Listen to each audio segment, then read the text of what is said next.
গাইবান্ধার সুন্দরগঞ্জ পৌরসভায় আইইউজিআইপি প্রকল্পের আওতায় ড্রেন নির্মাণের নিম্নমানের কাজের অভিযোগে ক্ষোভ প্রকাশ করেছেন এলাকাবাসী। অভিযোগ রয়েছে, নির্মাণ কাজে পুরনো রড ব্যবহার করায় ড্রেনের মান নিয়ে প্রশ্ন ওঠে। বিষয়টি জানাজানি হলে পৌর প্রশাসন কাজ বন্ধ করে দেয়। এ সময় 5টি স্ল্যাবের ঢালাই কাজ সম্পন্ন হয়েছিল। পরবর্তীতে সেগুলো ভেঙে নতুন করে নির্মাণের প্রতিশ্রুতি দেওয়া হলেও তা বাস্তবায়ন হয়নি বলে অভিযোগ স্থানীয়দের।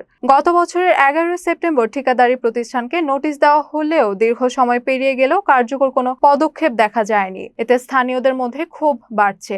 এ বিষয়ে পৌরসভার প্রকৌশলী কোনো মন্তব্য করতে রাজি হননি। এলাকাবাসী দ্রুত মানসম্মত কাজ সম্পন্ন এবং দায়ীদের বিরুদ্ধে ব্যবস্থা নেওয়ার দাবি জানিয়েছেন। গত বছরের সেপ্টেম্বরে যেটা ভাঙ্গিয়ে আবার নতুন করে 5টা স্ল্যাবের কাজ করার কথা ছিল, কিন্তু ওই দিকেরগুলো করছে, কিন্তু এই দিকেরগুলো করে নাই। এটা না করাতে আসলে পৌরসভার যে ইঞ্জিনিয়ার অফিস বা ইঞ্জিনিয়ার সেকশনটা কিভাবে বিলটা দিল, এটা আসলে আপনাদের মাধ্যমে আমরা যারা স্থানীয় পৌরসভার জনগণ আছি এটা আমরা জানতে চাই।